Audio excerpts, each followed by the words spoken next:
Falamos muito sobre o sangue derramado de Jesus, mas às vezes desconhecemos o verdadeiro significado, ou talvez um dos principais significados do derramar do sangue de Jesus. E qual o sentido disso na nossa vida? Quando nós falamos que nós fomos comprados por esse sangue, isso implica na formação, na criação de um contrato. E é sobre isso que a gente vai falar nessa manhã, sobre a aliança de sangue. Você sabe o que é uma aliança de sangue? É muito difícil para nós ocidentais compreender isso, porque não é do nosso costume exercer esse tipo de contrato, de estabelecer esse tipo de acordo, mas faz parte de uma cultura mais oriental estabelecer esse tipo de contrato e de acordo. Hoje, o mais próximo que nós podemos conhecer a respeito de uma aliança de sangue é o contrato que nós fazemos no dia a dia. Não é verdade? Você, se for morar de aluguel, você faz um contrato de aluguel. Se você for vender ou comprar um apartamento, você faz um contrato de compra e venda desse apartamento. Então, a nossa vida é estabelecida e regida por contratos. Nós fazemos contratos em praticamente todas as nossas relações comerciais e às vezes até relações não comerciais. Mas existe um contrato. Só que a diferença é que todos esses contratos que nós celebramos, realizamos, consta nele uma cláusula que permite, mediante algum acontecimento, que esse contrato seja desfeito. Aí está a diferença. A aliança de sangue é um contrato. Só que, por princípio, ele não pode ser desfeito. Até pode. Mas quando uma aliança de sangue é quebrada, um contrato de aliança de sangue é quebrado, a lei, o termo da aliança diz que alguém precisa morrer. Você tem alguns aspectos representativos de uma aliança de sangue, ou para que essa aliança funcionava dentro dessas celebrações, dessas relações. Você tinha, por exemplo, quando você queria ser sócio de alguém, e aí você entrava em sociedade, para que não houvesse risco de um passar a perna no outro, esses sócios celebravam uma aliança de sangue. Você sabia disso? Ou uma relação de amizade. Quando alguém queria reforçar aquela amizade, aquela relação de amizade, eles celebravam uma aliança de sangue. Foi isso que Jonatas fez com Davi, antes deles se separarem, quando Saul começou a perseguir Davi de forma mais ávida, mais feroz. E um dos principais contratos de aliança de sangue, que é mais conhecido e comum a todos nós, é o casamento. O casamento é um contrato estabelecido mediante a uma aliança de sangue, porque a Bíblia fala que quando o homem e a mulher se unem em matrimônio, eles passam a ser um. E nós sabemos que mediante a conjunção carnal de um homem com uma mulher, há um derramar de sangue, ainda que micro, muito imperceptível.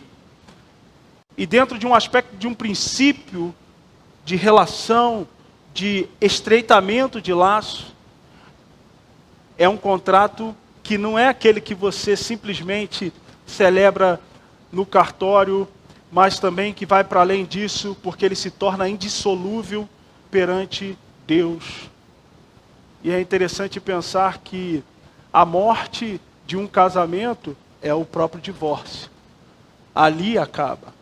Você já ouviu aquela expressão, quando uma pessoa casa, e muito divulgada em filmes, mas a gente também usa isso, né, nos nossos dias, mas ficou muito famoso, mais famoso, dentro de uma perspectiva da doutrina católica. Ele fala assim: até que a morte os separe. Já ouviu isso? Porque a quebra de uma aliança de sangue se dá mediante a morte. Existem os aspectos que a aliança de sangue estabelece para que ela seja cumprida, ou para que ela seja formada. E a aliança de sangue ela é uma forma de aliança mútua pela qual as duas pessoas entram no mais íntimo, no mais duradouro, no mais sagrado dos contratos, como amigos e irmãos, mais que irmãos, na mistura do seu sangue através da ingestão ou transfusão do mesmo. É permanente, é indissolúvel, é inalterável e irrevogável. O mais importante e profundo de todos os contratos, pois as partes envolvem as suas próprias vidas. Abra sua Bíblia lá em Hebreus capítulo 8, versículo 6, e aí a gente começa a perceber que aquilo que Jesus fez por nós na cruz foi estabelecido mediante uma aliança de sangue que nos torna, ou que aqueles que abraçam, aqueles que decidem participar dessa aliança, participam de algo indissolúvel, participam de algo permanente, algo inalterável e irrevogável. Isso é maravilhoso quando pensamos naquilo que Jesus fez por nós e qual o sentido disso para a nossa vida. Hebreus capítulo 8, versículo 6. Contudo, agora Jesus recebeu um ministério ainda mais excelente que o dos sacerdotes. Assim como também a aliança da qual ele é mediador. Aliança muito superior à antiga, pois que é fundamentada em promessas excelsas, em promessas melhores. Senhor, obrigado por a tua palavra. Nós abrimos o coração para receber a incorruptível semente da tua verdade nesta manhã. Continue ministrando, Senhor, aos nossos corações, trazendo-nos o entendimento daquilo que o Senhor deseja para nós, ó Pai. Em nome de Jesus. Amém e amém. Então a aliança, ela tem esse sentido, esse significado, que é demonstrado por dois aspectos, tanto no hebraico quanto no grego. No hebraico você tem a palavra berit, que significa cortar. É da onde o sangue flui, cortar da onde o sangue flui. Por isso que, normalmente, quando as partes entravam em aliança, eles estabeleciam um corte no seu próprio corpo para que o sangue fluísse e aquele sangue fosse misturado de alguma forma. Então se fazia ou um corte na palma das mãos, ou um corte aqui, ó, na parte do pulso. E aí esse sangue era derramado em algum lugar, ou misturado e ingerido, né, numa taça de vinho, alguma coisa assim. Ou então simplesmente eles, ao apertar as mãos com o sangue derramado, misturavam aquele sangue e ali já simbolizava a assinatura desse contrato. E o sentido disso era: você e eu somos um só. Porque o sangue simboliza a vida. O sangue simboliza a permanência e a manutenção da vida. E esse sentido de representatividade de vida, quando era misturada, tinha um sentido, uma mensagem. Dizia o seguinte: olha, agora que nós entramos numa aliança de sangue, o meu sangue se misturou ao seu, a sua vida é minha, a minha vida é sua. Não é isso que acontece no casamento? Agora nós somos um. Alguns dizem que o que é meu é seu e o que é seu é meu. Mas está errado, né? O que é meu é seu, o que é seu é nosso. E a gente mistura tudo isso. Existe uma coisa em comum, que não há divisões, né? Hoje a gente ouve, por exemplo, dentro de um aspecto de relação matrimonial, as pessoas falarem: você tem que respeitar a minha privacidade. Não existe privacidade no casamento, não existe meu espaço, porque as coisas passam a ser em comum. Os dois são um. É esquisito quando a gente ouve isso, né? O marido que esconde o telefone da esposa. A esposa que esconde as contas do cartão de crédito do marido. Fala, Deus. Não está certo. Não pode haver segredos, porque a vida de um pertence ao outro. Isso é estabelecido mediante uma aliança que servia para proteção, para formar uma sociedade, como eu disse, uma sociedade entre pessoas, né, entre indivíduos, para um casamento ou para uma relação de amizade. Então, no hebraico significava cortar, da onde flui o sangue. No grego a palavra muda e ela passa a ser a palavra diak, que significa uma aliança desigual, onde um dá tudo e o outro recebe tudo. Esse é um aspecto do autor, que o autor de Hebreus, no capítulo 8, versículo 6, fala sobre uma nova aliança estabelecida em Jesus. A primeira aliança tinha uma ideia de contrapartida, porque era estabelecida mediante a lei. Eu estabeleço a lei, você cumpre a lei, a gente está tudo certo. Se você fizer aqui, o que eu estou determinando, se você andar de acordo com esse regramento, está tudo certo. Ou seja, eu entrego algo, você me entrega algo e a gente está aqui acordado. A partir de Jesus, a graça se estabelece e as coisas mudam de figura. Por quê? A partir de Jesus, Deus se manifesta em Cristo dizendo assim: olha, eu entreguei tudo, eu fiz tudo, você não fez nada, mas mesmo assim, eu vou permitir a você, mediante o nome de Jesus, que você se torne participante disso. Participante dos direitos que essa nova aliança estabelece, não mais só agora para os judeus, mas agora para todo aquele que nele crê. E tudo isso acontece mediante o derramar do sangue de Jesus. Lá em Levítico capítulo 17, versículo 11, diz o seguinte: pois a vida da carne está no sangue, e eu o dei a vocês para fazerem propiação por si mesmo no altar.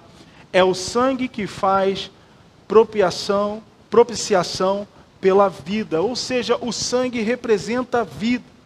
Existe um teólogo, pesquisador do século XIX, editor de uma revista conhecida na época que era Sunday School Times, meu inglês está perfeito, obrigado aí. E ele escreveu um livro chamado A Aliança de Sangue, um rito primitivo e suas bases nas Escrituras, onde ele mostra que havia um ritual de aliança de sangue praticado em todas as religiões primitivas. E ele vai em busca de saber qual era a base desse aspecto, ou desse uso dessa aliança. E ele descobre que a base é um contexto bíblico.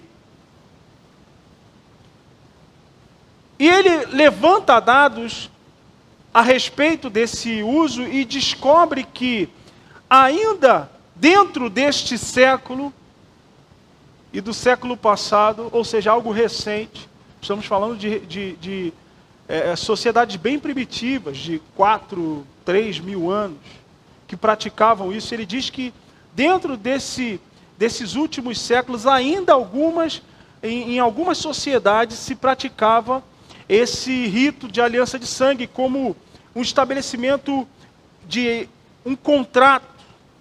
E é interessante porque o aspecto, e aí a gente usa a terminologia que seria mais correta, que é o corte da aliança, o cortar uma aliança, porque tem que ter um derramamento de sangue.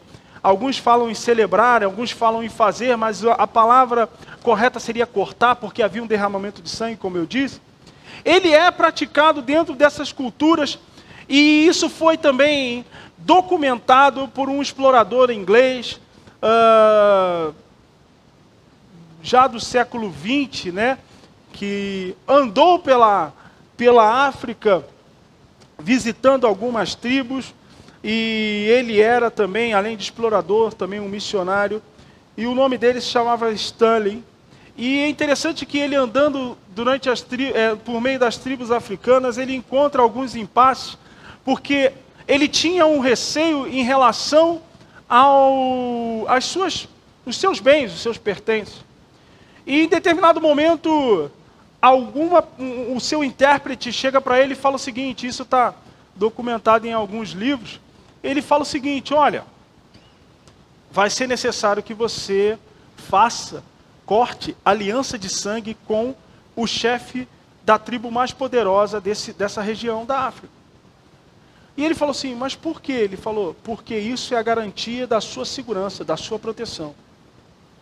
E ele não entendia muito aquele contexto, mas seguiu a direção e a orientação do seu guia, e assim fez. E é interessante que dentro dos passos, os termos que existem da aliança, ele exerce um que a gente chama de troca de presentes, a gente vai ver aqui. E esse chefe da tribo, ele olha para uma cabra que Stanley tinha, que era a única coisa, ou a coisa mais preciosa que ele tinha, porque ele tinha alguns problemas gastrointestinais e ele precisava tomar o leite da cabra para ajudá-lo. E quando o chefe dessa tribo olha para a cabra dele e fala assim, é essa cabra que eu quero nessa parte da troca de presente. E ele fala, minha cabra não. E o chefe fala assim, a cabra sim. Ele, a minha cabra não. E até o momento que eu falo assim, olha, dá a cabra para o homem, senão não vai ter como fazer o acordo. E ele fala, mas tudo que eu tenho. É o mais importante que eu tenho. Eu preciso dessa cabra. E aí o intérprete dele fala, então, é exatamente isso. É exatamente esse o ponto. Entregar o que você tem de melhor. E isso representa o quão você está implicado com esse ritual. E em contrapartida, o chefe da tribo deu a lança para ele. Uma lança que ele tinha. E aí o Stanley entra em parafuso, porque ele fala assim, eu dei a minha cabra, o cara vem me dar um pedaço de madeira com um ferro na ponta? O que eu vou fazer com isso? O que eu faço com isso? E assim ele seguiu viagem, carregando a lança. E quando ele entra no primeiro povoado, ele é surpreendido. Porque as pessoas reconheciam a lança daquele chefe, daquela tribo poderosa. E elas se curvavam. E ele não entendia nada, e ele perguntou, por que essas pessoas estão se curvando? E ele perguntou para o seu intérprete, falou assim, a lança que você carrega revela com quem você está aliançado. Então, por conta do medo que eles têm desse chefe poderoso, eles se submetem, porque quando ele olha você portando a lança dele, a leitura que eles fazem é, esse cara está vindo em nome desse chefe. Qual foi o resultado disso? Stanley não tinha mais problemas. Ele podia deixar as coisas, ninguém mexia. Porque se mexesse em algo dele, era a mesma coisa que mexesse em algo do chefe daquela tribo. E ninguém queria confusão com o chefe daquela tribo. A cabra que ele tinha entregue para aquele homem, para aquele chefe, ele já tinha recebido várias outras, porque as pessoas davam presentes para ele. Por quê? Eles entendiam que agradando o missionário, eles estariam agradando o chefe daquela tribo. Afinal, ele tinha uma aliança com aquele homem. E esse é um aspecto importante da aliança de sangue, que simboliza a proteção, dentro de um contexto de proteção, de amizade, de sociedade. Por quê? Porque torna tudo em comum. O que é meu é seu. O que é seu é nosso. Não existe mais esse contexto. Por isso que sócios cortavam aliança de sangue. Sabe por quê? Porque o sujeito ele não ia roubar daquilo que era dele mesmo. Não tinha mais esse contexto separatista em relação aos bens. É interessante quando os amigos cortavam aliança de sangue, isso dava direito à pessoa a, por exemplo, se tivesse faltando, sabe aquele negócio que a gente vai no vizinho e fala assim, você tem uma xícara de açúcar? Sabe? Já fez isso? De vez em quando, uma vez ou outra, né? Você tem uma xícara de farinha, né, para poder fazer um bolo aqui? Sabe esse negócio que você vai... isso já denota uma intimidade, né? Você bater na porta do vizinho para pedir uma coisa. Só que dentro de um contexto de aliança de sangue, o sujeito ele não precisava nem bater na porta. Ele podia entrar lá e pegar, pum, direto e levar. Sabe por quê? Porque se um tivesse uma despensa cheia e o outro tivesse a despensa vazia, aquela despensa não era a minha despensa, é a minha comida. Porque como eles tinham uma aliança de sangue, era a despensa dos dois, era a comida dos dois, independente de onde estivesse alocado os recursos. É algo fenomenal. Está vendo que a gente não tem noção do que significa isso? E é justamente esse termo que Deus colocou para nós, a partir do sacrifício de Jesus, derramando o seu sangue e estabelecendo uma aliança comigo e com você. Onde se colocou um contexto de proteção, onde se colocou um contexto de cuidado, onde a partir do Novo Testamento, de uma nova aliança, Deus entregou tudo e nós não entregamos nada, só nos tornamos beneficiários daquilo que Jesus fez. E essa aliança é composta de vários elementos que nos têm como benefício por conta daquilo que Jesus fez por nós. Olha que Romanos 8,32 diz: aquele que não poupou seu próprio filho, mas o entregou por todos nós, como não considerar juntamente com ele gratuitamente todas as demais coisas? Na parte que fala de troca de presentes, Deus nos presenteou com o seu único filho. E qual foi o presente que você entregou para ele? Dentro dessa relação, o único presente que nós podemos entregar para Deus é a nossa própria vida.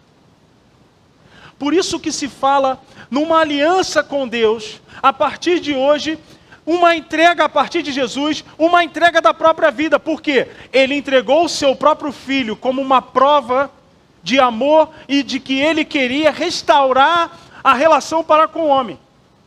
E entrar em aliança com o homem.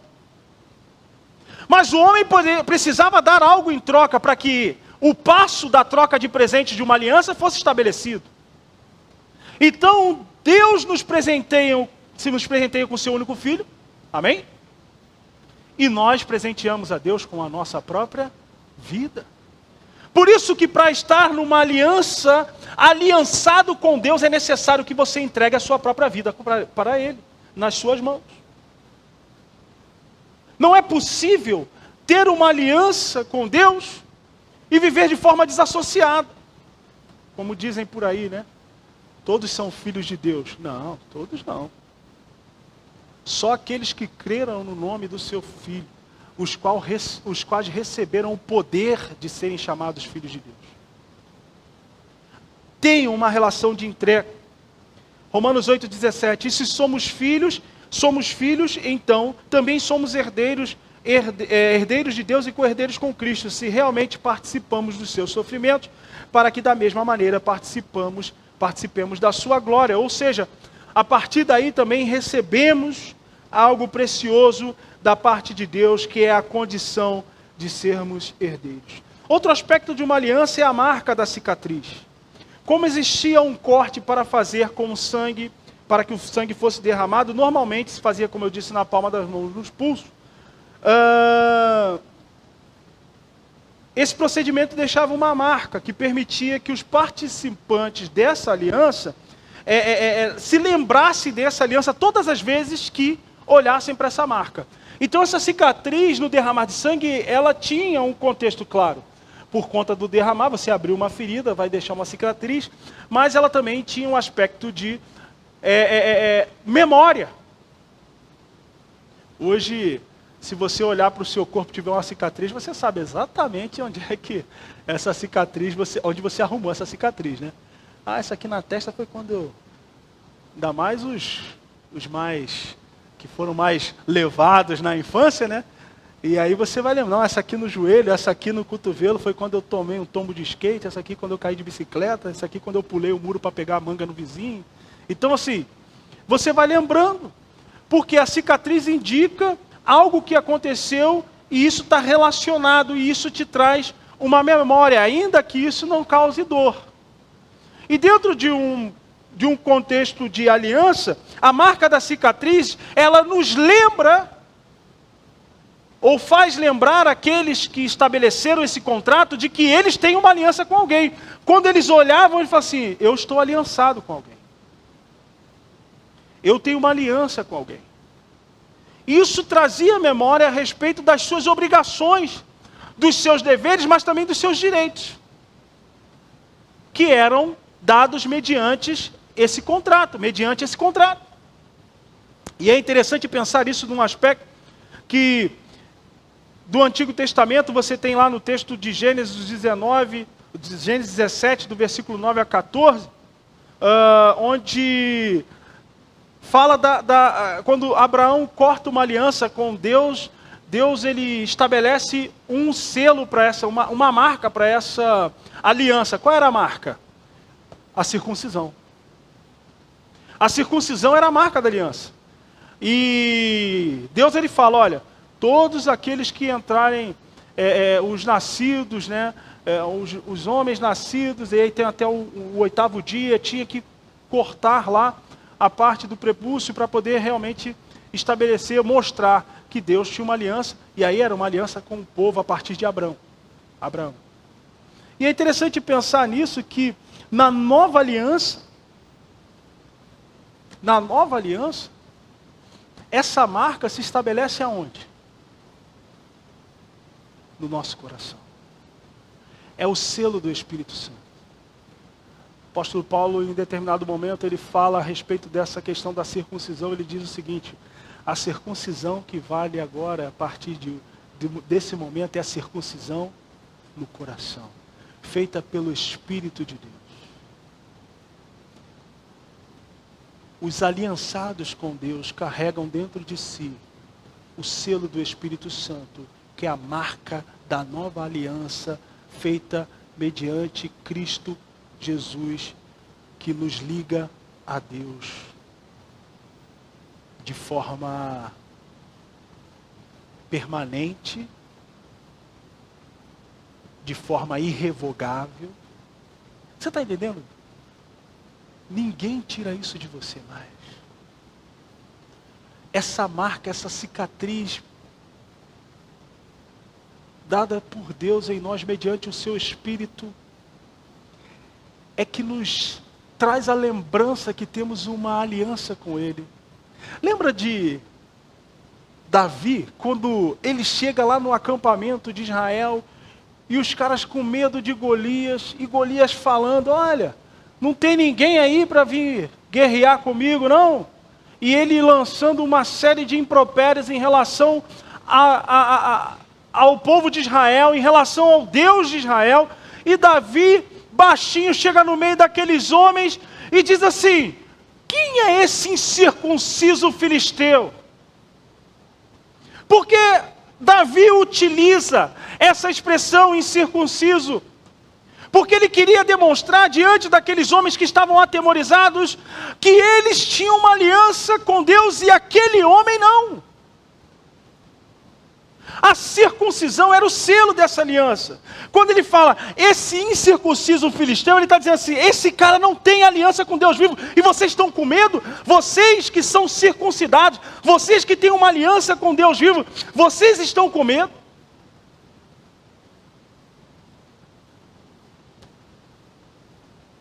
Essa fala de Davi vale para nós ainda hoje, a partir do momento quando nós ficamos atemorizados com as questões do mundo e nos esquecemos que temos uma aliança com o Deus vivo. Uma aliança com aquele que a palavra de Deus mesmo diz, lá em Tiago, dizendo o seguinte, lá em João, 1 João, diz o seguinte, maior aquele que está em nós do que aquele que está,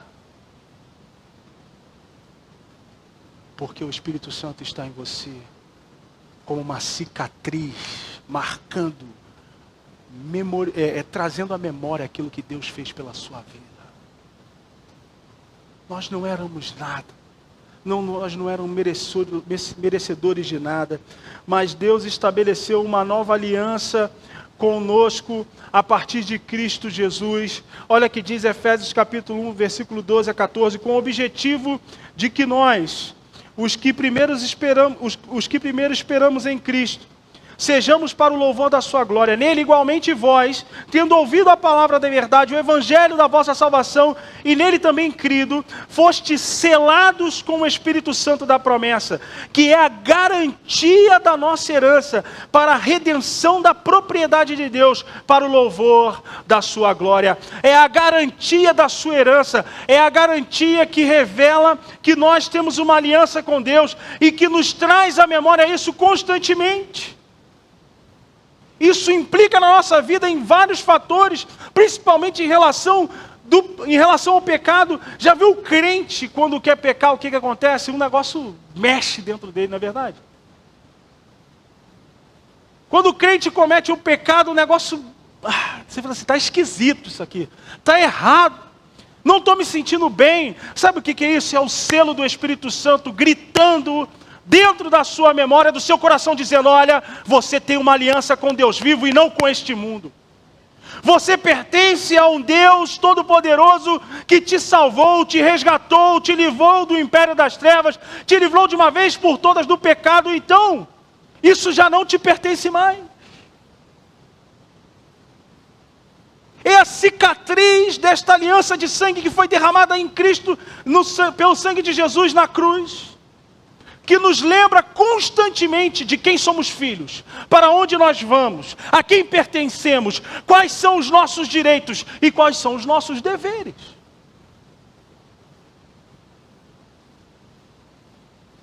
Existia também, só para corroborar aquilo o que eu falei a respeito, Paulo dizendo da circuncisão no coração, Romanos 2, 29. Absolutamente não, o judeu é quem o é interiormente. E circuncisão é realizada na alma do crente, pelo Espírito, e não apenas pela letra da lei. Para todos estes, o louvor não provém dos homens, mas de Deus, aquilo que eu falei ainda há pouco. A circuncisão é feita na alma do crente pelo Espírito. Fica uma cicatriz que é a marca da promessa, que todos aqueles que creem em Jesus carregam em si, e que diferencia em relação a quem você tem uma aliança. Depois você tinha a troca da túnica. 1 Samuel capítulo 18, versículo de 1 a 4, relata a aliança de Jonatas e Davi. E eles oferecem a capa um ao outro, né? E isso tinha um significado. Eles diziam assim: eu estou lhe dando a minha vida é sua. Representava a troca de identidade. Dentro da cultura judaica, a capa ou a túnica que alguém usava dizia muito a respeito da identidade daquela pessoa, né? O presente, lembramos do presente de Jacó ao seu filho José, e a discórdia que aquilo criou, né? Por quê? O texto vai dizer que Jacó, Israel, deu aquela túnica toda colorida para José, porque era o filho que ele mais amava. Então, a capa, a túnica, dizia a respeito da condição, a respeito de uma condição que alguém tinha em relação a outra pessoa. Dizia a respeito à sua identidade e à sua própria condição. Lembra de Bartimeu? O cego Bartimeu? Essa semana eu cantei todos os dias. Meu nome é Bartimeu, sou filho de Timeu e cego há muito tempo. Fiquei a semana inteira com essa música na cabeça. Mas Bartimeu, quando ele ouve que Jesus estava ali, o que ele faz? Lançando mão da sua capa. Sabe por quê? Porque naquele contexto a capa era a representatividade da sua mendicância. A capa representava para ele ali uma condição de pedinte. Quando ele encontra Jesus, ele se liberta da mendicância, ele se liberta da condição de pedinte para ter a sua vida transformada por completo, porque ele volta a ver e não precisava mais viver na condição que aquele mundo o impusera. Então a troca da capa é algo que representa uma nova identidade, uma nova perspectiva de vida. A capa também simbolizava proteção, pois ela servia como uma vestimenta sobreposta que protegia da chuva, do sol, do calor, do vento, do frio. Então, quando realizava dentro de um processo de uma aliança de sangue, a gente chama de termos, e são termos de uma aliança. Quando havia uma troca de capa entre duas pessoas que cortavam essa aliança, ele entregava a capa de um para outro e o outro para um. Ele estava dizendo assim: agora a minha identidade é sua e a sua identidade é minha. Agora eu protejo você e você me protege. Nós passamos a ser 2 em 1. A aliança trouxe em relação a Jonatas e Davi, mútua proteção. E não foi isso que aconteceu 20 anos depois. Quando Davi estava lá, no pátio do palácio, ele vê Ziba, que era servo de Saul e trabalhava na casa de Jonatas, e falou assim: Ziba, porventura não há alguém da casa de Saul para quem eu possa usar de misericórdia? E Ziba falou assim: olha, tem sim. Mefibosete, filho de Jonatas, que está na casa de Maquir, em Lodebar. Davi falou assim: traz ele para cá agora. Porque Ziba estava escondendo essa informação há anos. Sabe por quê? Porque Ziba ficou com tudo que era de Jonatas. E Davi não deixa por menos, fala assim: agora você, seus filhos, seus servos, vão passar a servir a Mefibosete. E todas as terras que você ocupa, que eram do seu rei, serão dadas a Mefibosete. E Mefibosete estava num lugar chamado Lodebar, escondidinho. Lodebar significa não debar palavra, lugar sem palavra, lugar sem pasto. Era o esgoto de Jerusalém. Um filho de um rei morando no esgoto de Jerusalém, na casa de um homem chamado Maquir. Maquir é um nome que vem da etimologia macar, que significa entregue à morte. Mefibosete foi entregue à morte num lugar sem palavra. Vem Davi como representação, uma pré-figura daquilo que Cristo faria por nós, e manda resgatar da lama aquele que foi entregue à morte, aquele que foi entregue para morrer.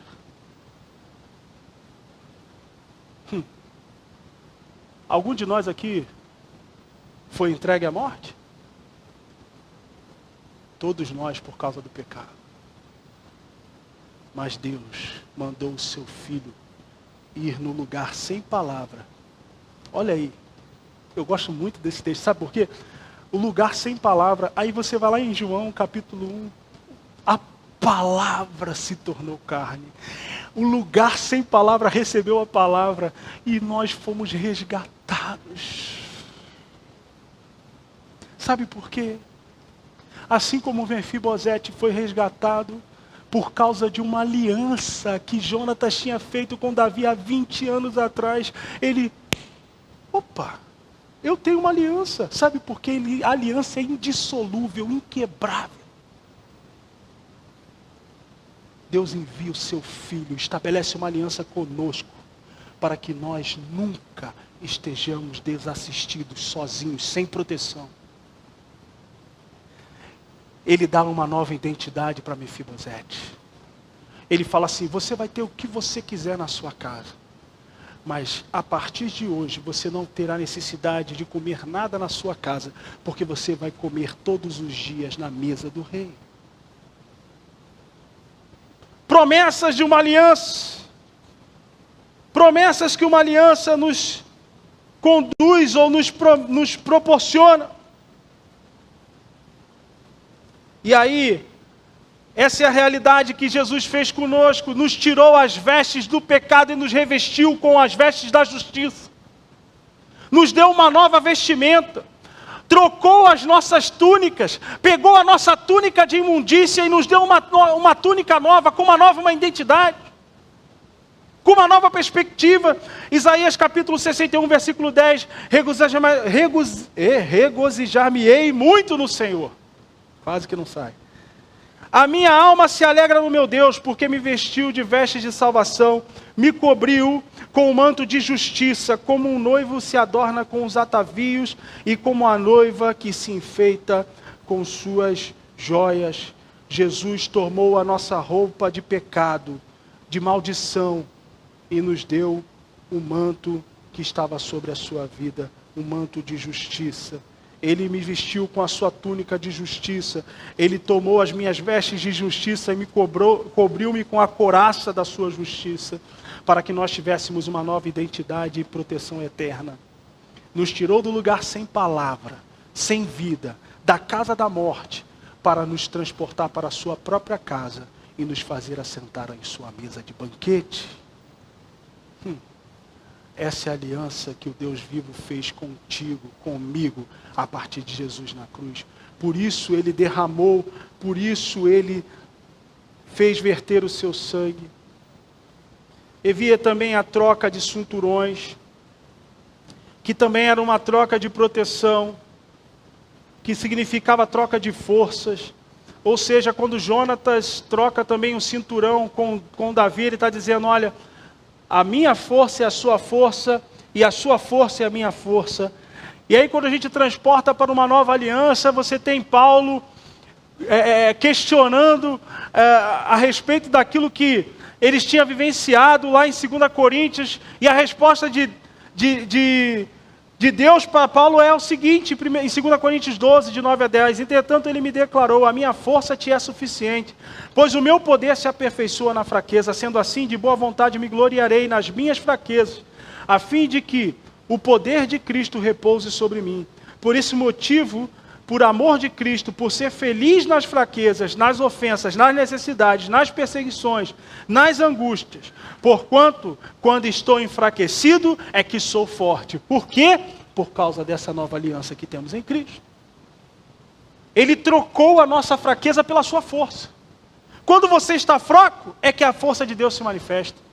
Enquanto você se achar forte, a força de Deus não pode se manifestar na sua vida. Por quê? Porque você não clama pela aliança que foi feita por você, para você, mediante Cristo. Agora, quando você se reconhece fraco, Deus vem com toda a sua força.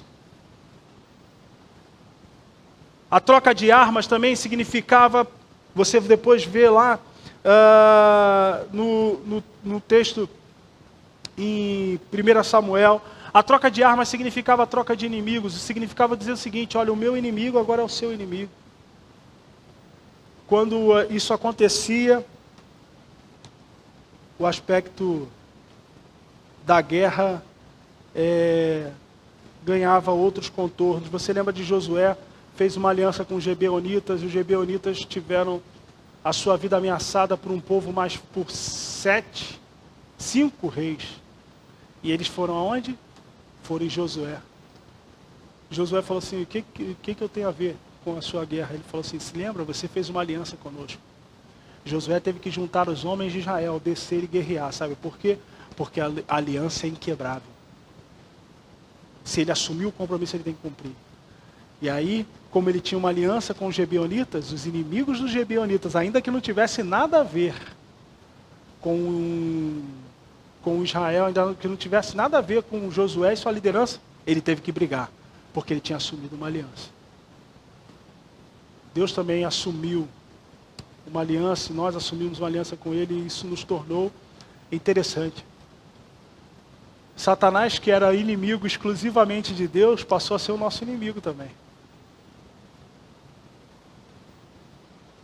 Por isso, Tiago escreve no capítulo 4, versículo 4, dizendo que a amizade com o mundo se constitui inimizade contra Deus. Porque a aliança estabelece a posição dos seus inimigos e dos seus amigos. Mas em contrapartida, os nossos inimigos, e aí eu não estou falando de pessoa, tá? Os nossos inimigos passam a ser inimigos de Deus também. Então fique tranquilo. Sabe o que significa? O Senhor guerreia as suas batalhas. Caminhada à morte. É interessante. Abraão, quando corta uma aliança com Deus, lá em Gênesis, no capítulo 12 em diante, 15, eles separam os animais para caminhar entre eles, porque isso era o termo final de uma aliança. E é interessante que eles repartiam, depois você vê o texto, Deus manda Abraão repartir os animais em 2. E ele faz Abraão entrar em profundo sono, e o texto vai dizer que Abraão, em tempos depois, ele começa a despertar do sono e tem uma visão como uma coluna de fogo passando entre os animais. E isso fazia parte desse contexto da aliança, porque isso era a parte, vamos dizer assim, era a cláusula de rompimento. Então, quando ele partia os animais e andava entre eles, fazia como se fosse o número 8, que hoje nós entendemos que é o símbolo do infinito. E o que diz a respeito de que uma aliança ela é inquebrável. E eles passavam e apontavam para aqueles animais em pedaços, dizendo o seguinte: seja feito com a minha vida, assim como foi feito com esses animais, se eu quebrar esta aliança que agora assumo. Por isso Deus toma o lugar de Abraão nesse contrato, porque sabia que Abraão, sendo homem, não poderia assumir esse contrato. Mas quem assumiu esse contrato no lugar de Abraão? Jesus. Paulo escreve isso em 2 Coríntios capítulo 5, versículo 18. Deus estava em Cristo reconciliando consigo o mesmo mundo.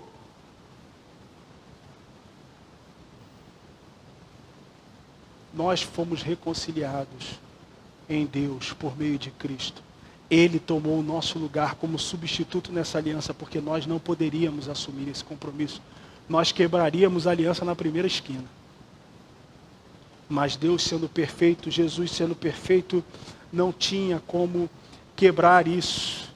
E aí essas declarações que se faziam de bênçãos e maldições durante essa passagem externam aquilo que nós vivenciamos na realidade de hoje, dentro de um aspecto do Antigo Testamento, da velha aliança, existiam bênçãos e maldições. Olha que maravilha, olha que boa notícia eu vou te dar nesta manhã.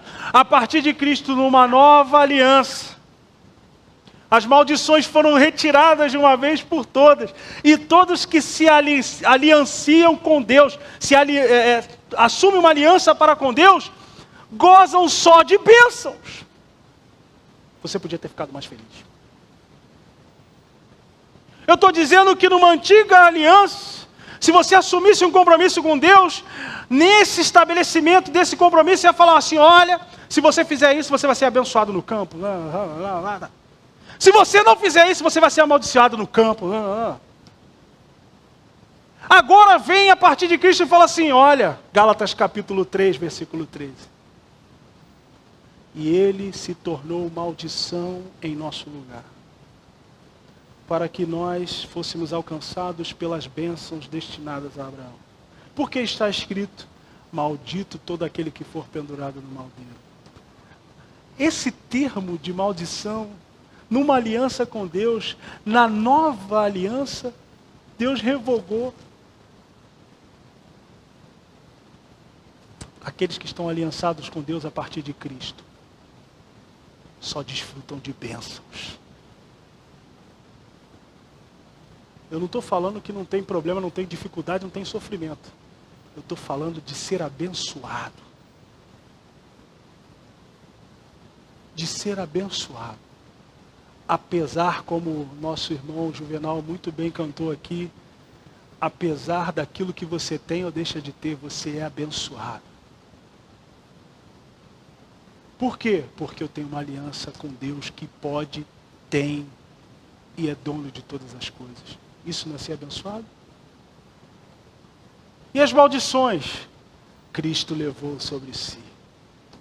Não pertence mais à nossa vida. Por último, você tem a refeição da aliança.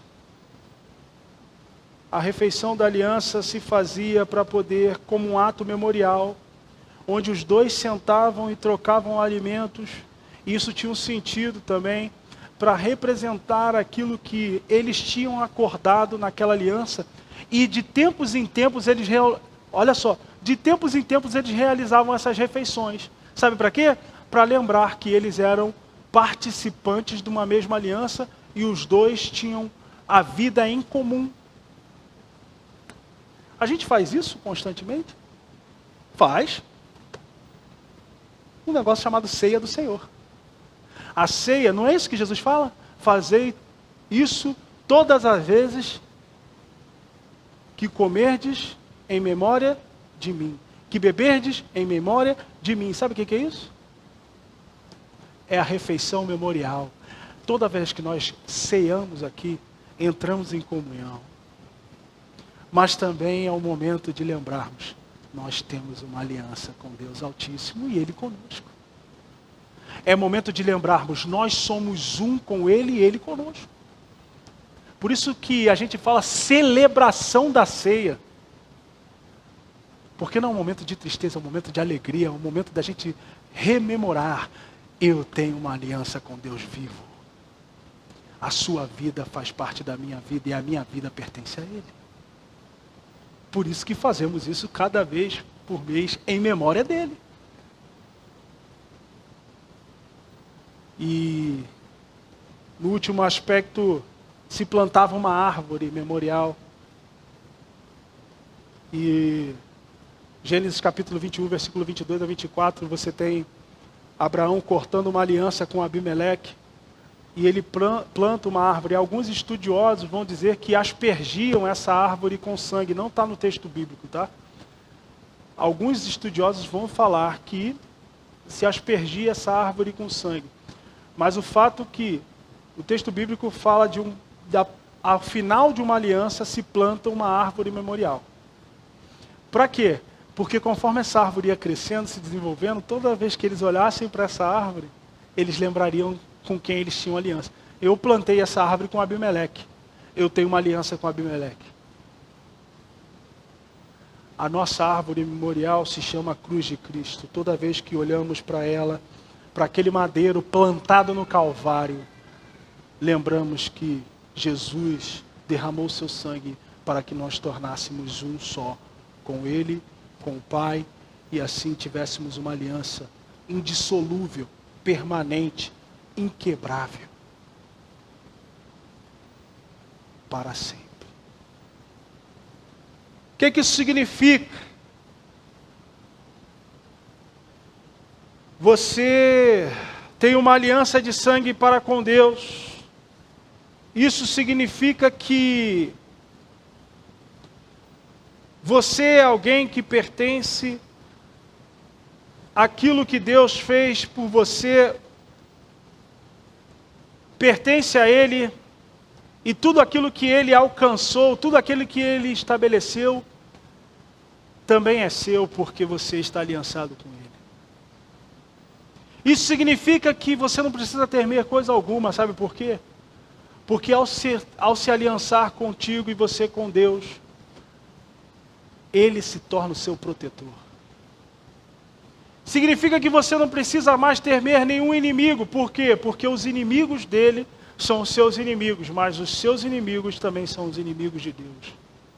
Isso significa que você não precisa mais viver afundado num contexto de fraqueza. Sabe por quê? Porque na sua fraqueza, Deus manifesta a sua força, porque Ele estabeleceu uma aliança com você. Isso significa que você pertence a algo eterno, algo que não vai acabar.